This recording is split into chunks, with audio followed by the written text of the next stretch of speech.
kita tanya aja. Ya. Oke, seterusnya lah banyak persoalan Ben. Ya. Saya mau tahu juga pandangan dari sudut kamu masing-masing lah. Macam kita tahu Bro Justin dia sudah 46 tahun kan, 40 lebih. Sorry 29. Mungkin kita boleh kasih belah yang satu nih dia sudah banyak pengalaman. Betul. Yang di sini bukan juga tidak banyak Baru lah. menerima pengalaman. Masih lesson learn. Betul. Ya. Kami juga begitu. Sama. Jadi kami mau tahu apa perbedaan pelayanan yang dulu dan sekarang, ada perbedaan kan? Ikut tren kali kan? Ataupun macam mana? Oke, Sama di solat. kami coba jawab lah kan. Iya. Kalau ada salah ini pandangan kami saya lah. Pandangan kami kiri dan kanan, depan belakang. Sebenarnya kalau kita melihat first daripada itu COVID-nya ke sana, before COVID dan post COVID, memang sangat berbeza daripada Dan penyertaan, pelibatan tuh kan, ya penglibatan.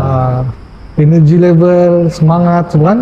Ya betul. Dia sebelum tuh di atas, bila dia lepas COVID tuh kan, dia drop sudah. Rendung. Maksudnya sebelum COVID dia punya feeling begini Vibes Pak. dia Vibes paling begini. anu lah. Naik. Ya.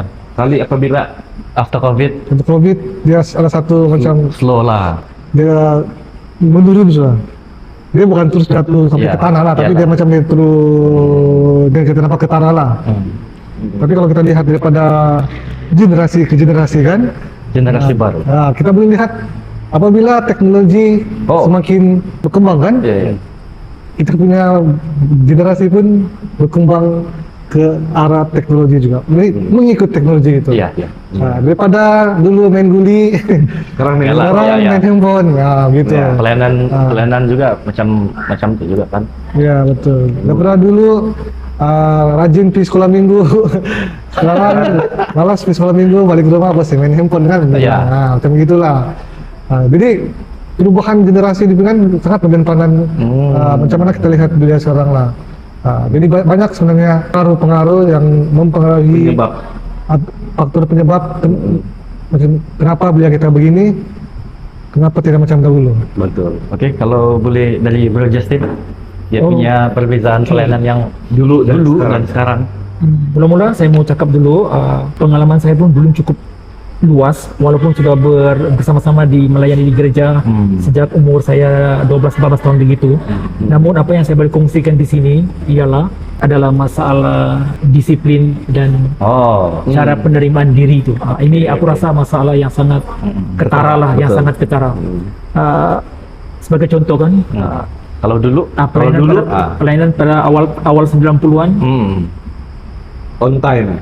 On time. Yes, orang datang on yes. time. Kenapa on time? Kita tiada message, kita Betul. tidak apa. Kita hanya seminggu, seminggu sebelum kau datang serve, kau sudah dihubungi sudah. Atau hari Minggu, sudah cakap hari Minggu kau yang serve nanti satu ini jangan dulu. Minggu hadap minggu yang seterusnya lagi. Jadi kau harus ingat, kau tidak apa-apa lagi yang berkesiriman kau. Betul. Jadi datang tepat pada masanya. Itu perbezaannya kalau 90-an.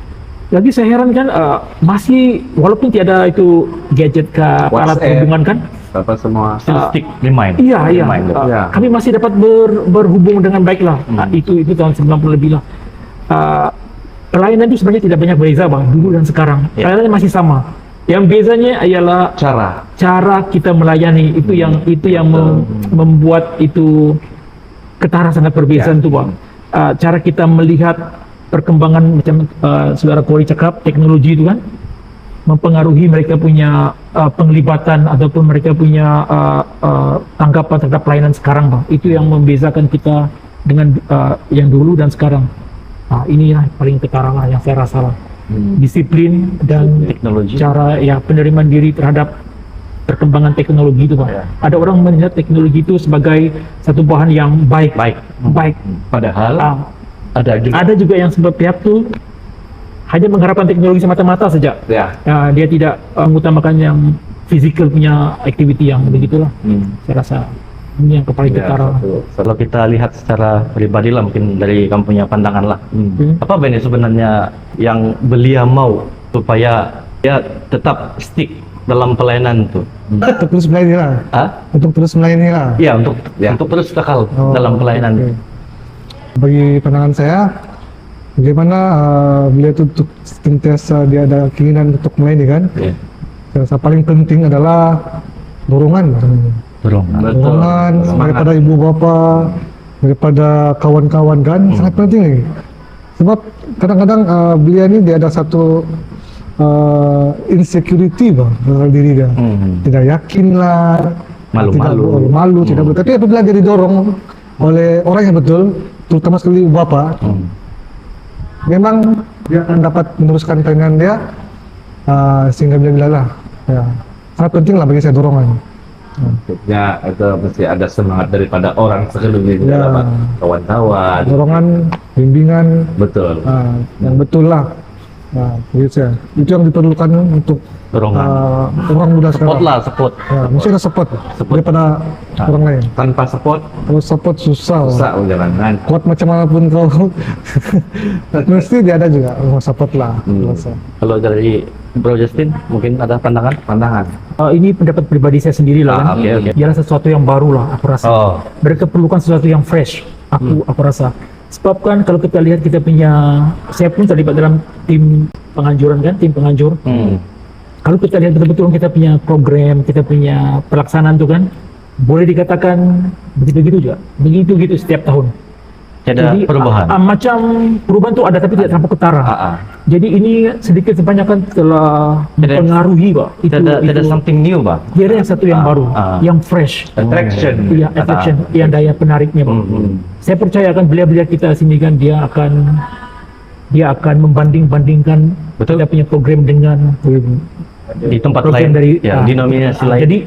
Jadi ini bukan satu masalah yang perlu kita hindari, tapi kita perlu lihat dan kita perlu tanggapi dan selesaikan dengan cara yang betul menurut Katoliknya ajaran lah. Jadi beliau akan tetap stay melayani kalau kita sebagai pemimpin beliau dapat memberikan program yang fresh, yang baru. Dan lagi satu kita sebagai pemimpin beliau kan harus mencari bakat-bakat yang belia yang ada di gereja kita kan. Saya sokong. Jangan kita yang menganjur, jangan kita saja yang menganjur. Mereka bukan hanya menerima, tapi kita juga mau menerima mereka punya, melibatkan mereka dalam. Jangan pilih, jangan membezakan dia umur. Terlalu muda, betul. Terlalu muda, jangan. Itu satu tanggapan yang salah lah. Ini bagi saya sendirilah. Bila kita memberi mereka peluang untuk melaksanakan satu program kan, mereka ada rasa harga, dihargai bang. Dan untuk pengetahuan kita semua lah kan, muda-muda yang macam gini lah, banyak dia punya rakan-rakan yang lain. Macam Dari, ini, sama saya dong. kita ambil dia akan bawa kawan-kawan dia yang lain. Yes. Jangan kita yang buat program lagi, kita beri kepercayaan kepada mereka. Ini yang paling penting. Saya rasa kita dalam gereja kita kan kita ada kekurangan yang inilah. Kita tidak ada satu yang fresh, program yang beri mereka impact yang betul-betul besar. Kita kekurangan itu. Dan kedua, saya rasa lah kita tidak berusaha betul-betul untuk menjungkil bakat mereka, Bang. Nah, ini yang saya rasa sangat kekurangan yang sangat ketara. Sehingga ada di antara kita punya belia yang bakat mereka pendam saja, mereka simpan saja. Mereka tidak mau share, so mereka tidak dihargai. Betul. Begitu. Jadi kita sebagai pemimpin harus buka kita punya mata dan telinga untuk suara mereka dan punya bakat. Oke. Kita sudah dengar kamu punya pandangan kamu. Oke. Ini secara pribadi lah saya tanya kamu. Kalau dalam pelayanan ini kan, actually dia susah kah untuk konsisten Kekal di dalam pelayanan? Kalau dari pandangan pribadi saya ada dua Bang. Satu full time, satu macam kami lah. Part time. So untuk kami yang part time kan sangat susah untuk konsisten lah. Apatah lagi kalau yang Tapi actually kamu konsisten juga buat part time. Susah juga sebenarnya sih. Kalau saya bilang saya konsisten kan, saya boleh ikut semua meeting, saya boleh hadir semua praktis begitu Pak. Tapi kadang-kadang saya skip. Nah, jadi sangat susah lah. Itu komitmen desa terbagi Pak. Sebab saya ada komitmen kerja, orang bilang kerja hakiki dia bang. Ya, ya. Itu ada komitmen pelayanan. Betul. Saya sendiri pun kampus juga. Jadi sangat sukar sedikit lah, Sukar. sangat sukar. Kalau Bro Justin mungkin Itu terpulang kepada pribadi masing-masing. pribadi masing-masing.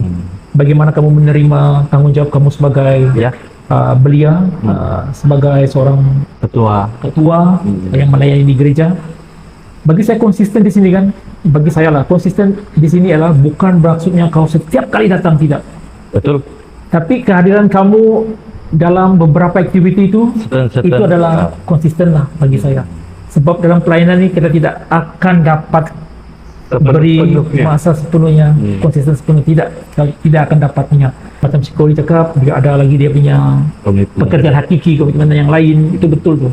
Itu kita akui. Tapi penglibatan kita dalam certain itu apa-apa aktiviti kan, itu sudah cukup bermakna. Jadi bila kita hadir, masa. kita ada peluang untuk hadir, berilah kesan yang Betul. mendalam. Ya, ya. Bila kita ada di situ, Wak. Jadi kita akan mendapat impact yang baik juga daripada kita kawan-kawan yang lain. Ini yang paling penting lah. Benda tuh kecil actually, tapi Iya. bila kita sudah bagi Iya, masa itu sepenuhnya, actually dia dampaknya besar. betul, betul. Kan? Oke lah. Kita soalan kilat lagi Kilat kali. lagi. Iya. Itu loh. Tolong tegang sudah. Semua. Kita tanya dong. Oke. Lebih selesa melayani di bandar ataupun di kampung macam kami. Di outstasi. Outstasi. Aku suka melayani di kampung saya rasa. Kenapa? Sebab Tenang. tenang. Maybe. Itu lah. Di bandar nih, mungkin saya tinggul dia kali kan. Memilih beliau, Pak, tidak lah. Tidak lah, saya Terlalu banyak geng. di kampung saya salah. Oke. Saya tidak, mungkin PJ itu dia kurang sedikit, Bro. Nggak tahu kenapa. Yalah, vibes kampung. Kalau baik kamu kan, jadi kadang-kadang kalau kamu lain itu kan tidak tekanan, kau buat salah apa kan, gitu lah. Mungkin gitu lah saya salah, tapi nggak tahu. Tapi saya di main di kampung lah. Ada 6.8 hal. Ah, betul. tapi itu di bandara pun ada juga makan. Pilihan drive dia. Oh, iya. Oh, oke. Maaf. Oke, kalau Bro Justin, itu mana? Di kampung atau di bandar? Ya. Mana yang lebih suka Mana lah? yang lebih? Lebih suka? Sebenarnya dua-dua pun oke. Sebenarnya dua-dua oke. Kita pilih satu. Ya, oke. Kalau mau pilih satu, saya lebih suka di luar bandar. Oh. Kenapa di luar bandar? Pertama, saya tidak mengenali saudara-saudara kita yang berada di luar bandar. Betul. Jadi itulah satu caranya untuk saya mengenali mereka. Jadi di kampung atau di bandar? Mestilah di luar bandar, di Luar kampung. bandar, Di kampung. Ya. Dua-dua. Di kampung. 6.8.